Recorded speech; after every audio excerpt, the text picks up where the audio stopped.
안녕하세요. 한국 여성경제인 TV 양경 변호사입니다.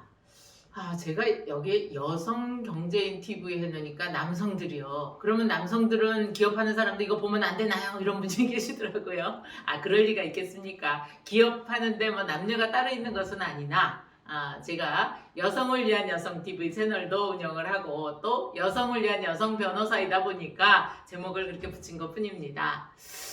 오늘은 그 산재 사고에 관한 얘기 좀 말씀 나눠보려고 해요. 우리가 산재 사고라고 하는 것은 그 특수성이 있죠. 예를 들어서 일반 손해배상 청구를 할 때는 그 기업주에게 뭐 고의가실이 있을 것, 악결과가 있을 것, 행위와 결과 사이에 인과관계가 있을 것, 여러 가지 요건을 따지는데요. 산재 사고에서는 그런 걸 따지질 않죠.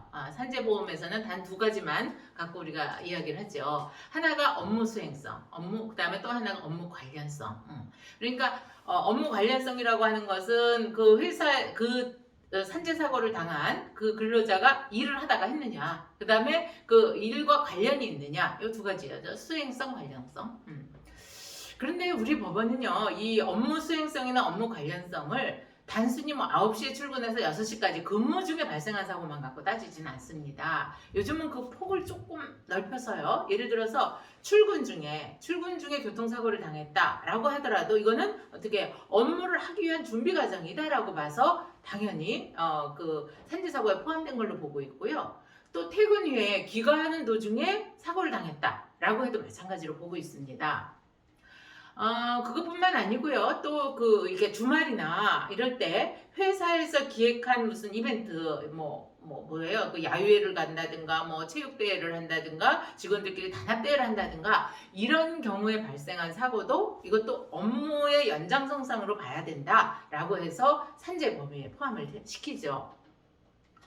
그런데 이제 최근에 나온 사례는요, 이 사람이 분명히 업무 중에 업무의 일을 하다가 그러니까 그 교통사고가 난 건데요. 출장을 가다가 교통사고가 난 경우예요.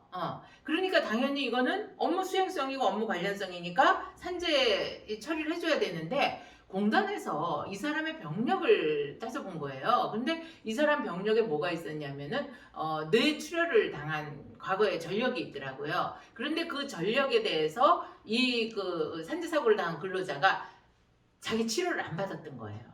그러니까 이게 갑자기 중앙선을 넘어갔고 이 가드레일을 들이받아서 사망 사고를 당한 경우였는데, 우리 법원에서는요 이런 경우에, 그러니까 이 공단에서는 이 사람이 이 사망을 당한 게 단순 교통사고가 아니고 뇌출혈이 있었는데 그것을 치료받지 않아서, 그러니까 평상시 지병에 의해서 사고를 당한 거니까 산재 보상을 해줄 수 없다. 이렇게 결론을 내리니까 유가족들이 억울하다. 이것도 업무 수행성이나 업무 관련성이 있는 걸로 봐서 이거는 산재보험을 해줘야 됩니다라고 해서 이제 행정소송을 한 거죠.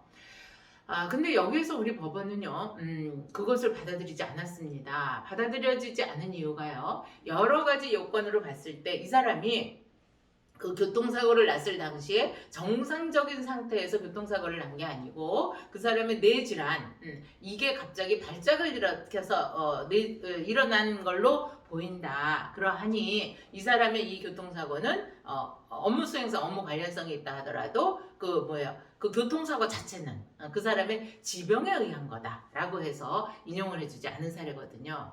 제가 이 말씀을 왜 드리냐면요, 우리가 이제 기업체에서 매년 직원들의 그 건강을 위해서 건강검진을 받게 하지 않습니까? 그러면 이제 건강검진을 받으면 이제 나이가 어느 정도 된 분들은 뭐 성인병, 뭐 고혈압, 뭐 당뇨, 이런 성인병들이 나타날 수 있어요. 그런데 그 성인병이 그거 자체로는 큰 문제가 되지 않는데 어떻게 돼요? 다른 거 과병증이 일어났을 때 좀 위험한 사고가 발생하지 않습니까? 그래서 직원들에게 이런 정기검진을 하고 그 결과를 통보할 때 당신이 이거를 치료를 해서 당신의 삶의 질도 높아지고 건강하게 되고 또 그걸로 인해서 업무도 잘할 수 있게 하려면 치료를 받아라 하는 권고까지 꼭 하셔서 우리 이 직원들과 이 사업주의 그 관계도 좀 돈독해지고 이런 사고가 발생했을 때 직원들도 어떻게 해요? 그래야 자기도 산재보상을 받을 수 있으니까 그렇게 할 수 있도록 조치를 하시는 게 기업의 행복을 위해서 좋을 것 같아서 말씀드렸습니다.